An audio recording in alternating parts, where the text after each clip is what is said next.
Morning. कक्षा 12 के chapter 3 में कल हमने बात करी थी विश्व जनसंख्या का जो वितरण है वह किस प्रकार से विश्व की जनसंख्या वितरित है संपूर्ण विश्व में, किन क्षेत्रों में सर्वाधिक है, किन महाद्वीपों में अधिक है। उसके बाद में आज बात करते हैं जो विश्व की सर्वाधिक जनसंख्या वाले देश हैं उन देशों की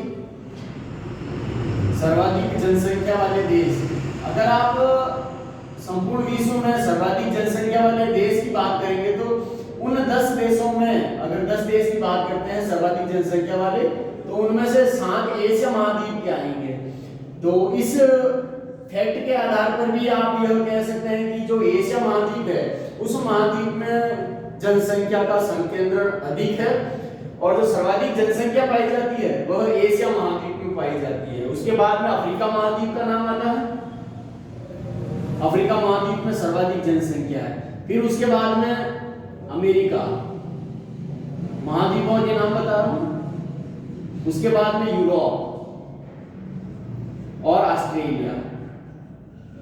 इस प्रकार से जनसंख्या का फैलाव देखने के लिए मिलेगा। अगर महाद्वीपीय रूप में अध्ययन करेंगे तो क्षेत्रफल के हिसाब से पहले और दूसरे स्थान पर जिन महाद्वीपों का नंबर आता है वही नंबर आपके जनसंख्या में भी आता है। एशिया महाद्वीप और जो अफ्रीका महाद्वीप है उन महाद्वीपों में जनसंख्या सर्वाधिक देखने के लिए मिलती है। और देश की बात करें तो देश में सर्वाधिक जनसंख्या किस देश की है आप सभी जानते हैं, चीन। और दूसरे नंबर पर भारत,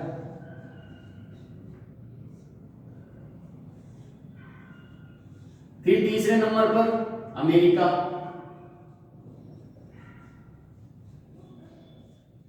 फिर चौथे नंबर पर ऑस्ट्रेलिया। तो इस प्रकार से अगर आप जनसंख्या के आंकड़े देश के हिसाब से देखेंगे तो सर्वाधिक जनसंख्या है वह चीन और भारत में है। उसके बाद में कल बात करी थी कि जो विश्व की 3/4 जनसंख्या है, 3/4, अगर संपूर्ण विश्व की बात करते हैं तो 3/4 जो जनसंख्या है वह एशिया व यूरोप महाद्वीप में बसी हुई है, एशिया व यूरोप महाद्वीप में। आज बात करते हैं वितरण को प्रभावित करने वाले कारकों के बारे में। तो वितरण को प्रभावित करने वाले कारक मुख्य रूप से 4 प्रकार के होते हैं। वितरण को जनसंख्या किस रूप में पाई जाती है, संपूर्ण विश्व है, उस संपूर्ण विश्व में जो धरातल है उस धरातल पर जनसंख्या का बिखराव देखने के लिए जो मिलता है वो किस प्रकार से है, उसको प्रभावित करने वाले कारक कौन कौन से हैं उनके बारे में अध्ययन करेंगे। तो वितरण, या फिर यहां लिख सकते हैं जनसंख्या वितरण को,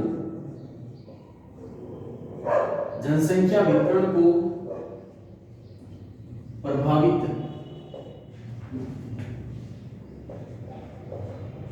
करने वाले कारक या कारण, क्या कारण है जो जनसंख्या के संकेंद्रण को प्रभावित करते हैं या फिर जो वितरण है उस वितरण को अलग अलग रूपों में देखने के लिए मिलता है। 4 मुख्य रूप से हैं। 4 में सबसे पहले आता है विश्वव्यापी कारक, विश्वव्यापी जो संपूर्ण विश्व में देखने के लिए मिलते हैं, विश्वव्यापी कारक। फिर दूसरे नंबर पर आता है विश्वव्यापी कारक और दूसरे नंबर पर आता है प्रादेशिक कारक जो किसी एक प्रदेश विशेष में या फिर देश या महाद्वीप में देखने के लिए मिलते हैं, जिन कारणों के कारण जनसंख्या का वितरण अलग अलग पाया जाता है। फिर आता है सांस्कृतिक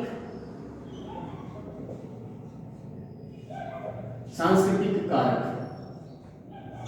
उसके बाद में सामयिक, समय विशेष में। अब सांस्कृतिक कारक किस प्रकार से है, सांस्कृतिक कारक जनसंख्या के वितरण को किस प्रकार प्रभावित करता है। धर्म देख सकते हैं इसमें, जो धार्मिक क्षेत्र होते हैं या फिर धार्मिक स्थल होते हैं उन धार्मिक स्थल पर आप जनसंख्या का संकेंद्रण अधिक देखेंगे बजाय अन्य क्षेत्रों के।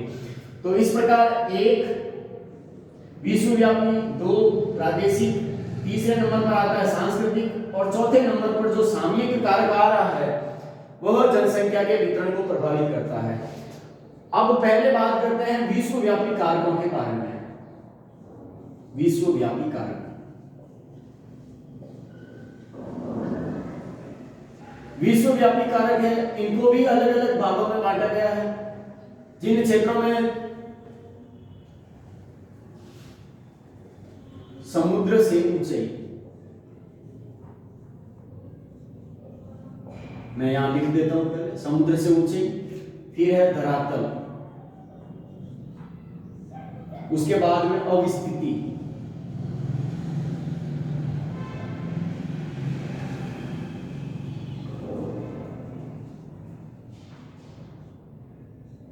और जलवायु।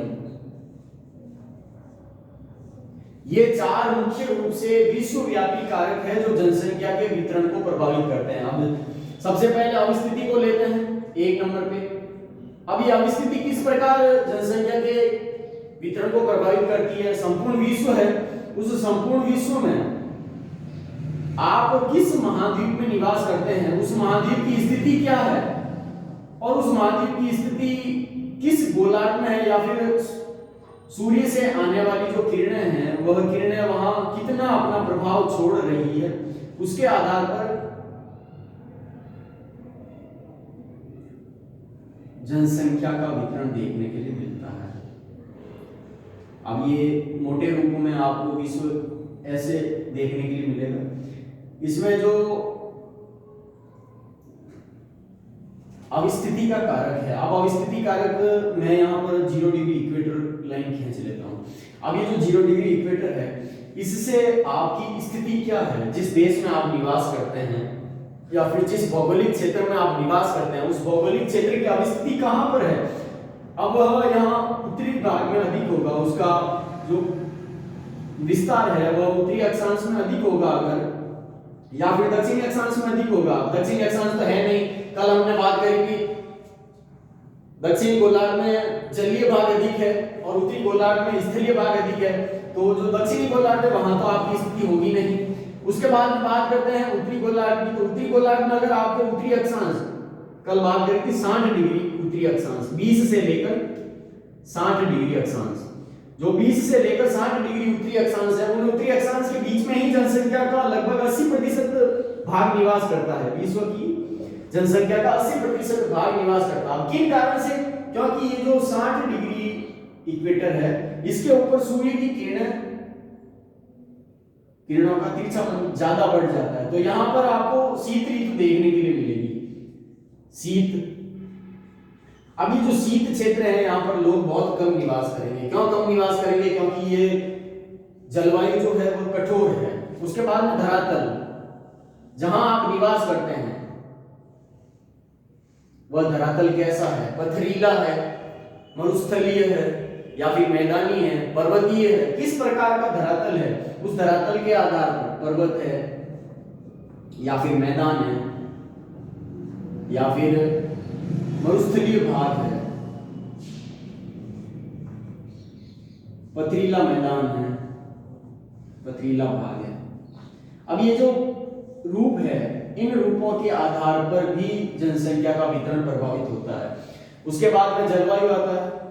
जलवायु की जो परिभाषा है, उस परिभाषा के आधार पर इसको समझा जा सकता है। परिभाषा जलवायु की इस प्रकार है, किसी क्षेत्र विशेष में वायुमंडलीय दशाओं का, वायुमंडलीय दशाएं,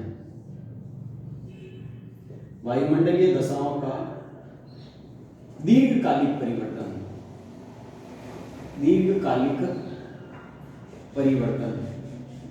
अब ये जो परिवर्तन हो रहा है वह लंबे समय के बाद में होता है। और वायुमंडलीय दशाएं क्या क्या होती है? ताप है, तापमान, वायु दाब, पवनें, वर्षा। ये जो कारक है वायुमंडलीय दशाएं हैं, इन दशाओं में अगर दीर्घ काल से परिवर्तन हो रहा है तो वहां की जो जलवायु है कहलाती है। अब ये वायुमंडलीय दशाएं किस प्रकार से प्रभावित करती है? जहां तापमान अधिक होगा उस क्षेत्र में लोग रहेंगे क्या? नहीं रहेंगे। वायु दाब जहां जिन क्षेत्रों में कम या फिर अधिक देखने के लिए मिलेगा, पवनें अधिक चलेगी या फिर वर्षा अधिक मात्रा में होगी, या बिल्कुल नहीं होगी, वहां जनसंख्या का निवास नहीं देखने के लिए मिलेगा, कम रहेंगे वहां लोग, तो वितरण प्रभावित होगा।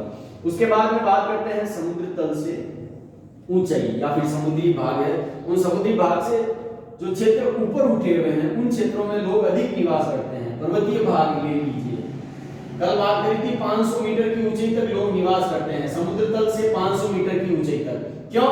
क्योंकि अधिक ऊंचाई पर जाएंगे तो श्वास लेने में परेशानी होगी, ऑक्सीजन में कमी आ जाएगी, वायुमंडल में अधिक ऊंचाई पर जाएंगे आप तो वहां ऑक्सीजन आपको कम मात्रा में मिलेगी, परेशानी होगी आपको सांस लेने में। उसके बाद में ये जो 500 मीटर की ऊंचाई है यहां तक जनसंख्या निवास करती है संपूर्ण विश्व की, और समुद्र के किनारों पर निवास करती है। तो इस प्रकार समुद्र से ऊंचाई भी जो एक कारक है विश्वव्यापी कारक, वह जनसंख्या के वितरण को प्रभावित करता है। तो इस प्रकार विश्वव्यापी कारकों में समुद्र से ऊंचाई, धरातल, अवस्थिति, जलवायु कारक जो जनसंख्या के वितरण को प्रभावित करते हैं उनके बारे में अध्ययन किया। इसके बाद में आएगा प्रादेशिक कारण, जिसकी चर्चा अगली क्लास में करेंगे। धन्यवाद।